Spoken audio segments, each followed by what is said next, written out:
Welcome to Inside Design with Kandrak and Cole. This podcast is a conversation between two business partners, Joanne Kandrak and Kelly Cole.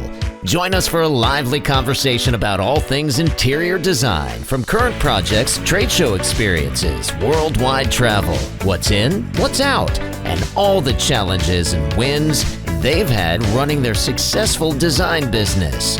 Whether you're a seasoned interior designer, new to the industry, or a creative enthusiast, you will walk away with insightful information, newfound inspiration, and a smile on your face after listening to these two.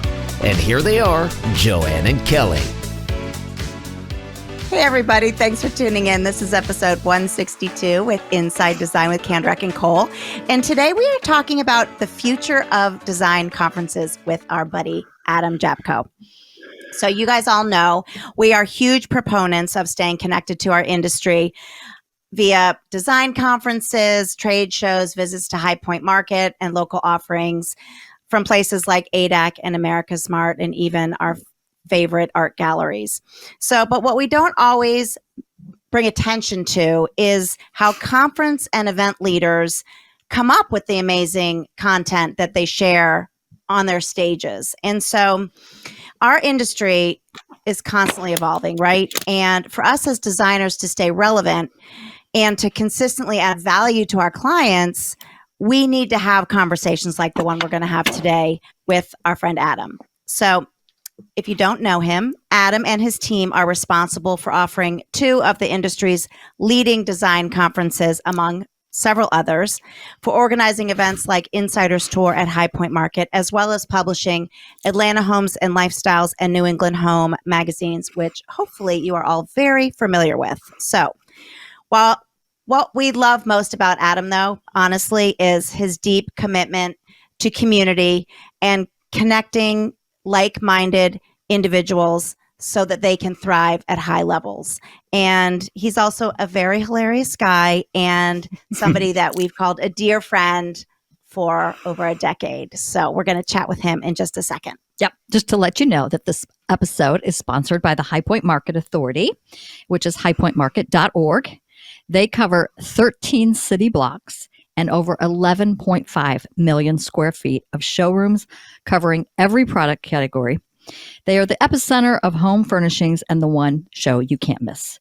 Every April and October, the future of home is imagined by our industry's leading thinkers and innovators, defined by lifestyle trendsetters and product designers, given form by artists, artisans, and manufacturers, and made a part of people's lives by interior designers and retailers. So if you're in the trade, make sure to register and start your plans to attend the fall show, which this year is October 14th through the 18th.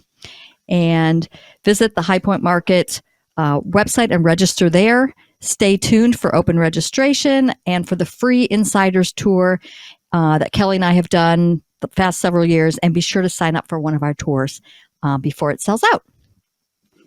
So, welcome, Adam Japko. Thank you. Great to be here. How are you? We got him off the boat always, and away from his yes. summertime shenanigans to come and talk business with us. Shame on us. Yes. Well, what brought this on is we have attended the design, which started out as the Design Bloggers Conference. When was that first one, Adam? How many years ago? 10, 11 years? 2011. We announced it in 2010. Okay. Yeah. The first one was 2011. Yeah. Yep. So we have mentioned before how much we love that conference. And so it then changed to the Design Influencers Conference and now is going through another change. So just a quick history of that and how it's morphed into this Influencers Conference. Well, don't talk about, let's take it from the beginning. Okay, like really the beginning? Really yeah, the like beginning. you started the Design Bloggers Conference, and then eventually it changed to Design Influencers. But so give everybody a little history if they haven't been to the conference before. I thought you were talking about the big announcement. No. Already. Okay. Does the guests get to participate in these antics? I don't want to jump into your annex, but if it's okay, I will. Okay, you have the floor.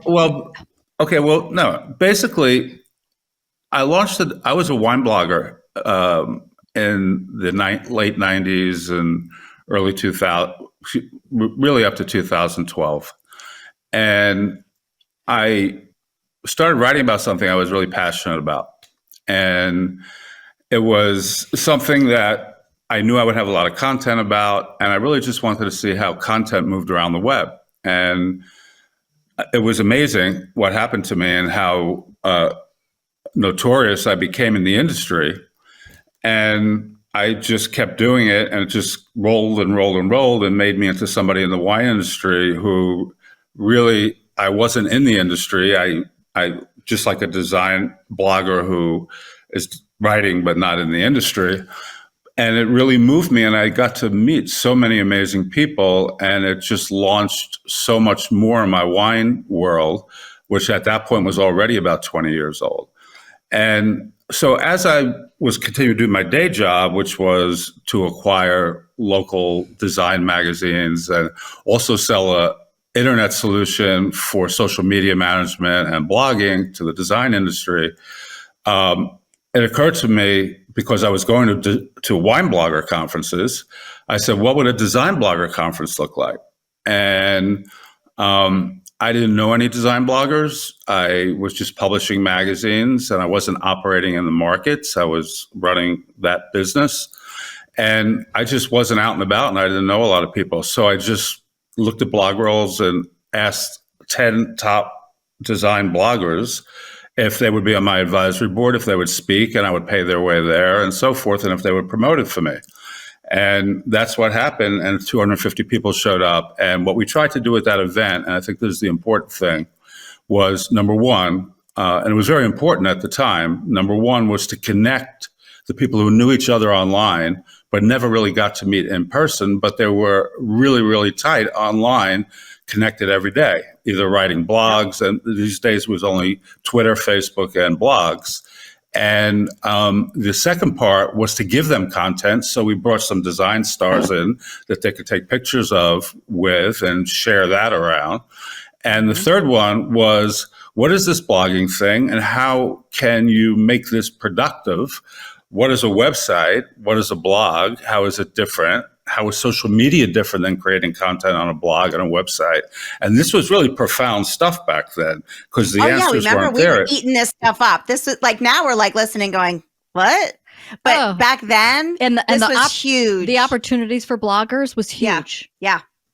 But you took a little bit of a risk. I mean, yeah, they invested so much time. Right? I mean, the time was amazing that you have to put into a blog. You guys did it. You guys were right there at the beginning, if I recall. We started our blog in 2009, I think. 4 years after we started our business, and we did it hardcore for 10 years. Yeah. I mean, and you wrote it, and then I think at some point you probably found that we got this. There are certain things we got to do. There are certain things we don't have to do. There's some new activities that we need to embrace, like a podcast, like a lot of other things. And that's what happened with the Design Bloggers Conference. It just kept moving along.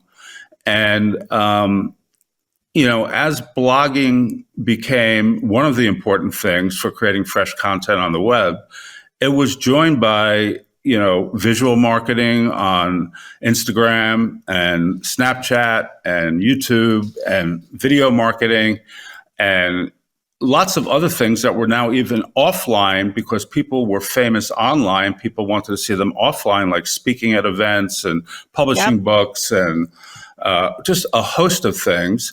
And the world of building influence, changed. When we started it, it was, holy cow, this is a really good thing, and people could get more than their fair share of business. Because when I Google interior design in Denver, I see 3 or 4 bloggers on, the first, second, and third results back in 2009, and and back in 2007. And I'm wondering, how are these people getting found on Google like this? And wow, they have a great chance to make a lot of money out of that, and really launch their businesses. SEO, that's for sure. Yeah. Right. And so for me, whatever the marketing is, and really whatever we do at conferences, in terms of directing them to attract people based on the content we create. We're always looking at helping people get more than their fair share of results from their activity. Any event we do, at the end of the day, when I look at the skeletal elements of planning a conference and we got our first, kind of bare bones agenda down, I always say, will this help people get more than their fair share? And if it does, then I know I've done my part. The rest of it, and I got to believe 50% of it, is showing up at the conference and really being present and connecting and meeting with people and engaging and making yourself known.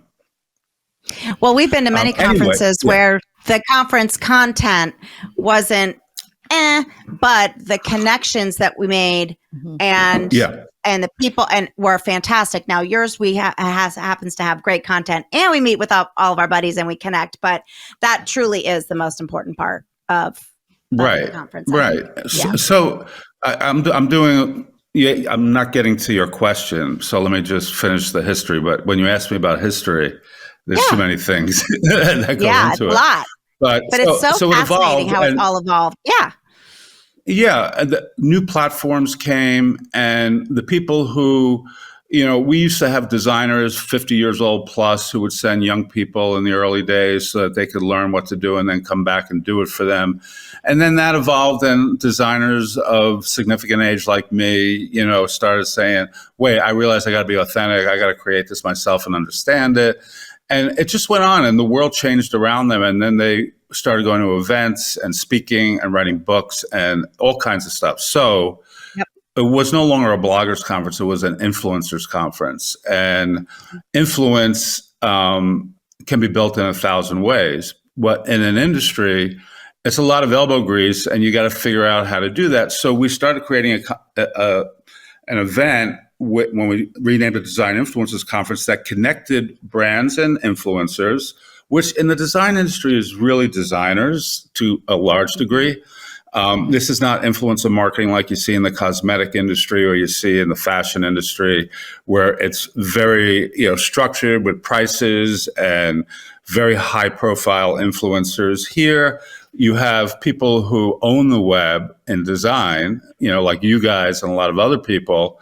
And, you don't have to have 10 million people downloading your podcast or following you on Instagram because you know what you're doing. And when you create a brand relationship, you've probably used that brand in your projects and you become a great influencer for them. So influencer marketing took on its own shape in the design industry. And that was great for a long time. And then we had COVID, and being an event organizer in COVID was like playing hopscotch in a fire pit, to be very honest. We had to cancel several events, postpone, renegotiate. It was just a disaster. But we kept our head up. We did some stuff online, and we finally produced another event. And we took a year and a half off before we produced another event back in August of last year. And to be honest with you, I know when something's not really important anymore. And I felt the event we were producing was an influencer event, how to build influence on a blogger platform conference. And influencers today who were coming, they were younger, they were looking for content and beauty and experience and telling stories, and the kind of format where you're 4 days in a hotel listening to 30 speakers was not going to do it for the future. And so I started recreating it, and I started to recreate it as an event for influencers. And we came up with an amazing model, and we were about to announce it we had contracts in front of us. We were about to announce it for 2024. And which we did give a tickler on the podcast. Yeah. You did. If you've ever done this before, where you're about to sign many big deals and sign contracts, and as you're doing it, you look at your partner, which is Luba Hernick, who really, really runs our conferences day to day. And we said, why does this not feel 100% right? I said, because we're giving up on our core audience and our value proposition, our core value proposition, which is to connect designers with influence with brands, to give them ways to become more influential, and then to be better at their business, because that is ultimately, I mean, in terms of marketing, that's ultimately where the value comes from coming to our event. And so we put together something that looked great, man. I would have wanted to go to it. It was awesome. Lots of parties and things like that, taking out music halls, It's always concerts. Good. Yeah. It would have been amazing, the whole thing, the content, everything. But I said, no, that's not it. And along the way, we launched a luxury home design summit like 5 years ago, which has grown. We got it through COVID. It just keeps going. It's on Cape Cod in Massachusetts in May. We sold this event out last month. We sold it out 2.5 months before the conference was to begin. I usually have 40% of my conference attendance 2.5 months in advance. And this is happening in all conferences, not only in the design industry, everywhere. People want to get out. Can you explain to the listeners what does that look like? What is the Luxury Design Summit? Because it's not an influencer type of conference. No, it is not. What I realized while I was doing the Design Bloggers Conference along the way, I go to dinner with I like to have dinner and I like to drink well and eat well, but I like to have 12 people with me when I do it. Yes. Yeah. And I did it, at the dinners I was going to, what I was hearing were not people after hours talking about, they were talking about how great the event was and the speaker and that, but their real conversation was about, man, my customers, keeping my employees, raising money. We're growing so fast. How do I retain employees? How do I find new ones? How do I structure my business? How do I deal with capital and cash flow? How do I deal with, shipping, delivery, orders? What's the deal with materials? What about all this environmental stuff that's going on? And that's really what was happening. And as time passed, I realized that I couldn't address that in the Design Influencers Conference. So we launched the Luxury Home Design Summit. And what that attracted was, amazingly, about a third of the audience is architects, super successful architects, AD 100 architects, and super designers. When we have like a Nina Campbell this year who came and spoke, when we had her there speak, she stayed for all 3 days and sat there. Tom Kligerman sat there.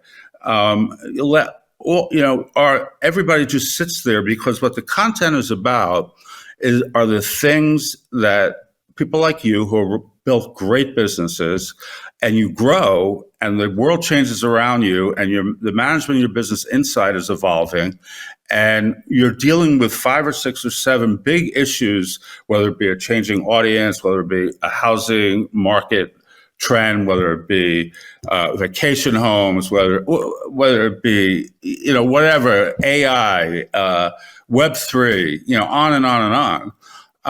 You're not prepared for that. You're amazing designers, and now you guys are amazing podcasters. So I said, how can I just create content that are the cutting edge, futuristic still, just like, it's going to constantly change as the world changes. Anyway, we did that. And it was very successful, and you're 4 days in one of the most beautiful spots. I know Kelly, Cape Cod very well. Oh, yes, yes. Chatham, and I Chatham still can't believe we haven't been to this conference. No, we need to go next year. I don't know if there were things going on every time or something, but for some reason, we've never been able to make it. Well, my sister literally lives down the street. If you come, I promise I'll make sure you have a VIP experience there. And because that's not a hard thing to do. Everybody has a VIP experience there, to be very honest. Anyway. True. The point being, we did this. When I looked at this year's agenda after the event, not what we're planning, because it's hard to see the forest through the trees, afterwards, I said, oh my God, this is like what the Design Influencers Conference would be if I wasn't just restricted to content that is about building influence, but I could marry that with, as you build influence and start growing, the other world around you that's changing. And a lot of it is tech. We covered Web 3.0. We covered AI. We covered website design. I mean, a lot of that. but I couldn't do enough on influencer marketing at that event, and I never did anything like this kind of content at the Design Influencers Conference. So we're renaming it the Design Influencers Leadership Conference. And that will be held February of 2025. This is the first time we announced that we signed our contracts. It's a done deal. Everything's done. Seems so far away, but it'll be here before you. No, it is. But you heard it here first, people. You heard it here. In 2025, we're doing an event in Napa Valley. It'll be in Napa Valley. And okay, so for all of you that were listening a few episodes back when we talked about the Design Influencers is being held in Napa in 2024, nope. Nix. This is the new and improved, the newly imagined. We're shaking it up here, and that's why Adam's here today. So mark your calendars for 2025 in Napa. And yeah. February, right? It's February 2025. It's early February. It's like, mid February, like, okay. Right in the middle of vacations, and it's around the time the Design Influencers Conference. It's perfect. February's such a blah month. It's like holidays are over and spring's not here yet. It's perfect. It's perfect time. It's perfect. Yeah. And so we're very excited. We've done a lot of events in Napa Valley in another industry. You've been out there, and we've gotten to know the infrastructure of the area and the design space, and we've been working on this. So, unfortunately, I couldn't just flip the switch, for this February at this time, because we just realized what the right answer was. But I want to go back to this one concept. We could talk more if you want about any kind of conference planning. But, markets go up and down. The housing industry goes up and down. And designers who are serious about it and really plan to be in a business and not do a couple of projects while they flit about the world or do whatever, but who are really working at it. If you did no marketing, or you didn't pay attention to all of the elements of your business, that if you really want a professional business, a sustainable business, if you didn't pay attention to those things, you would get your fair share of business. As the market goes up, you get a little more. And as the market went down, you get a little bit less. And you would get your fair share for doing whatever you're doing. And just like countries, I read this amazing thing, countries have governments that they deserve. And we have a government we deserve, and other countries have governments they deserve. Designers and everybody else has businesses that they deserve based on how much they put into it. And so they get their fair share of business. But honestly, for a conference organizer, why would somebody get on a plane, spend 3 days? I mean, they could have a party at home. They don't have to spend all this money and fly across the country. But why would somebody spend 3 days to connect with people and sit and listen to concepts if it wasn't going to give them more than their fair share of success?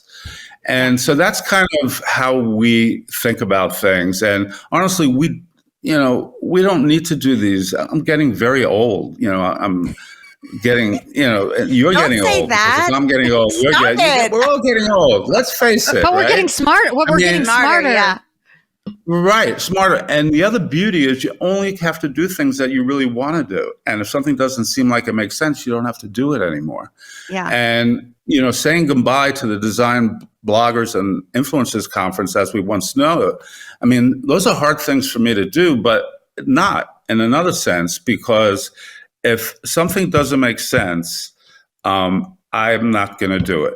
And I don't need I think it takes a lot of balls and a lot of confidence and a lot of experience in the industry. You could say balls to do what you're doing. You could say balls on your thing? Okay. Yeah, for this we can. Nobody but governs it's this. true, Okay. right?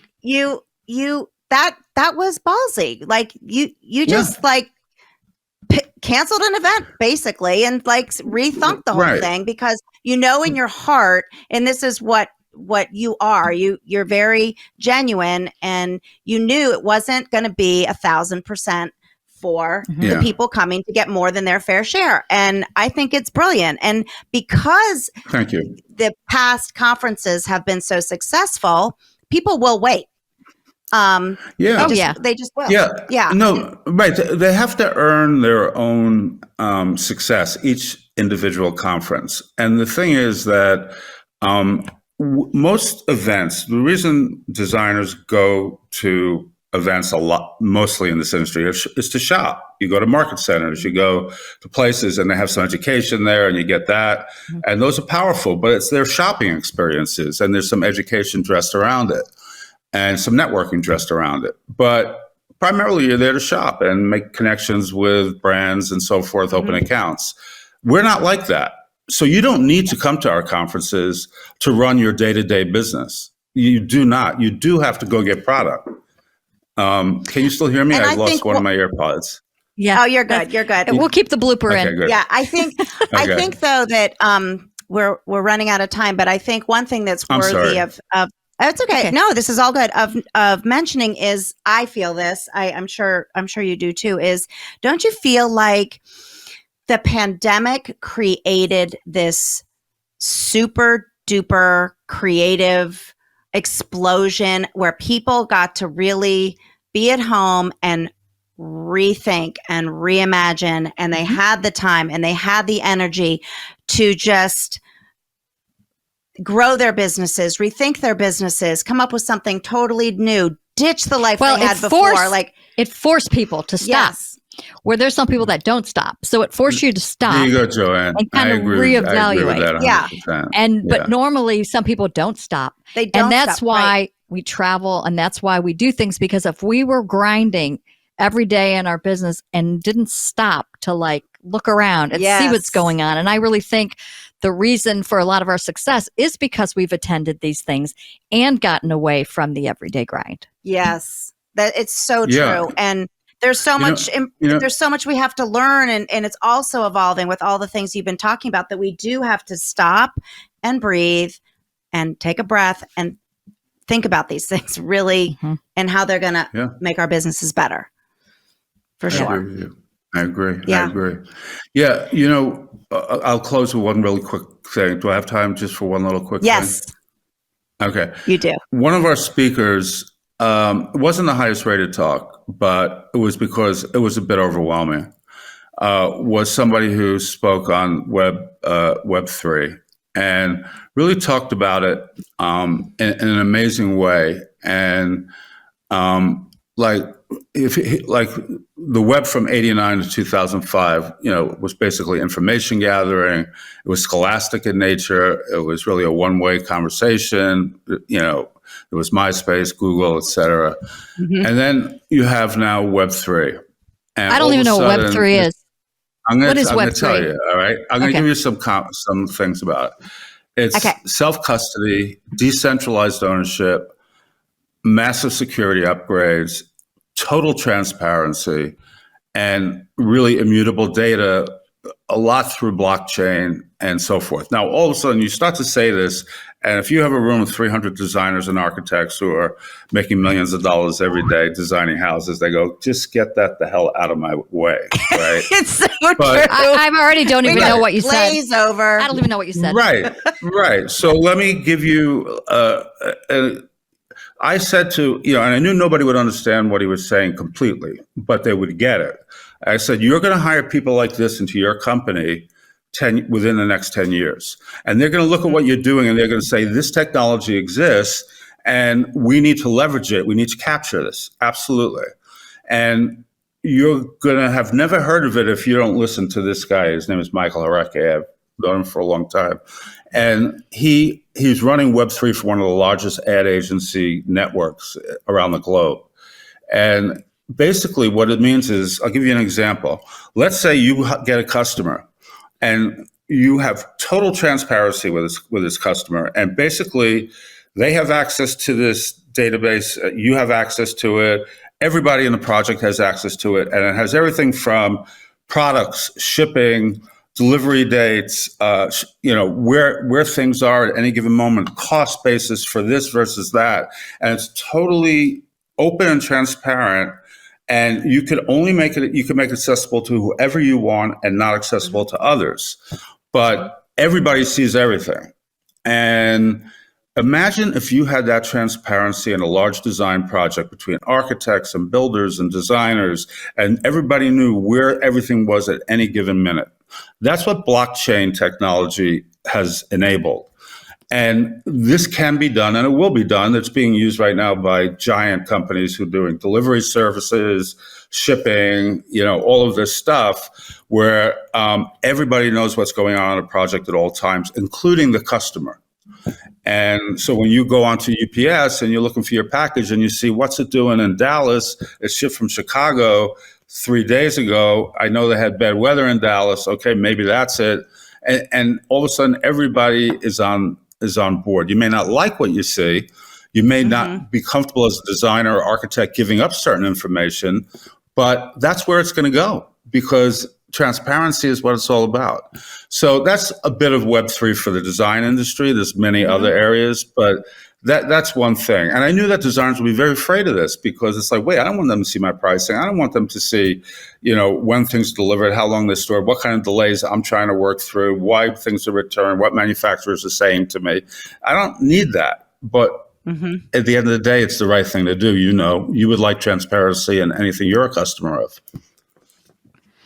I think it's a fascinating conversation. Well, in our world today, it is. We can get whatever information we want. I mean, and maybe as I listen to that, and I do start to cringe a little bit, but there is so much that our clients do not know that we're doing behind the scenes that is so intense. And you know what? Quite frankly, if they knew all that BS that we're dealing with, they'd pay us a whole lot more, because they have no idea. More. We keep it so on the down low. We take care of everything, so everything is nice and calm and pretty and beautiful. But if they only knew what's happening behind the scenes, they'd pay us triple. It's true. That's the point. Yeah. That is the point. And you see, this is nothing I would have known about had I not known Michael. And it's nothing that all 300 of those people in that room would have known about. So your point about just going out, and maybe you're not going to put it to work tomorrow in your business, but it's there. And as you're making decisions in your business elsewise, where we're pointed. And that's the kind of conference that I want to do. And a lot of it still is about influencer marketing and using the network of designers and brands working together, and designers and other design professionals working together to support each other by using their influence on the web. Yeah, I'm excited for this one, because God only knows what's going to be. What's going to happen by then. The technology just keeps moving so fast. Right. So will we'll be talking about it, and it'll be on social media, but is the website changing for Yes, we have conference? a new logo being developed. I just saw the first drafts this morning. We'll have the website it'll still be Design Influencers Conference. We'll use the same website, but the name and all the content will change. Anything besides. It's what's in the name, though, right? I mean, I had no idea how long a bloggers conference or influencers conference could run. Everybody wanted it to keep running. But we had to keep it, relevant. And so the content absolutely. That is changed, relevance is key. Relevance is key. And that's why you're the man. You're the man. That's why you're the man. I'm not the man, but I'm happy to be part of it. Well, we'll keep you abreast of all of the I'll keep you guys abreast. Look, you're my favorite in so many ways, but your podcast is so real and so on point.